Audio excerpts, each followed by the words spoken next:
এই সূরাটা যে ব্যক্তি রাতের বেলা পড়বে, একটা বর্ণনা এসেছে যে দারিদ্রতা আপনাকে স্পর্শ করবে না। এই যে সুদ খাচ্ছে কি জন্যে? টাকার জন্য তো নাকি? টাকা পয়সা ধন দৌলত করবেন, এই তো আপনার উদ্দেশ্য নাকি? এই জন্যই তো মায়ের সাথে জানা করছে, তাই তো? আল্লাহ বলছেন সূরা ওয়াকিয়া পড়েন, আপনার দারিদ্রতা দূর হয়ে যাবে ইনশাআল্লাহ। বিশ্বাস হচ্ছে না? রিজিক কার হাতে? না, রিজিক তো আমাদের হাতে। এটা মানুষ বিশ্বাস করে না আসলে, এটা মুখে বলে। মানুষ মুখে বলে রিজিক আল্লাহর হাতে। মানুষ যদি বিশ্বাস করতো রিজিক আল্লাহর হাতে, তাহলে মানুষ কেমন করে সুদ খাবে? ও মনে করছে রিজিক আমার হাতে, আমি যদি খাই সুদ তাহলে আমি গেইন করব, যদি না খাই তাহলে আমি দারিদ্রতায় ভুগবো নাকি? যদি আমি ঘুষ নেই তাহলে আমার উন্নতি হবে অর্থনৈতিক, যদি না নেই তাহলে আমি মরে যাব, না খেয়ে মরে যাব। যদি আমি দুর্নীতি করি তাহলে আমি বাঁচবো, আমার সন্তানরা ভালো থাকবে, যদি না করি আমি দারিদ্রতায় মরে যাব, তাই তো? এই কনসেপ্ট ছাড়া কেউ এগুলা কাজ এমনি করতে পারে নাকি? নিঃসন্দেহে আমরা মনে করি যে রিজিকের মালিক আমরা, আল্লাহ নয়।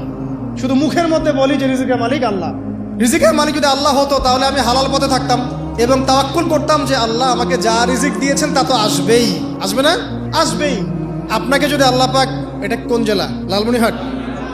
লালমনিরহাটের 100 একর জায়গায় যত ধান হয়, এতগুলো ধান যদি আপনার আমল নামায় লেখা থাকে, মানে আপনার আমল নাম হচ্ছে রিজিকে, তাকদিরে আপনার তাকদিরে যদি লেখা থাকে যে আপনি 100 একর জমির ধান খাবেন তারপর মরবেন, আছে না লেখা? আচ্ছা, একটা দানা কম বেশি হবে?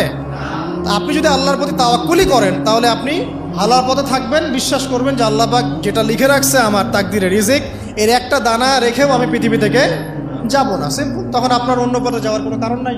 আর যখন আপনি বিশ্বাস করবেন না, না এটা আমার হাতে, আমি যত পরিশ্রম করব তত রিজিক বাড়বে, আমি যত ঘুষ নিব তত বাড়বে, যত সুদ খাবো তত বাড়বে, যত দুর্নীতি করবো তত বাড়বে, তখন তো রিজিকের এই পুরো দায়িত্বটা আল্লাহ পাক আপনার হাতে ছেড়ে দিবেন।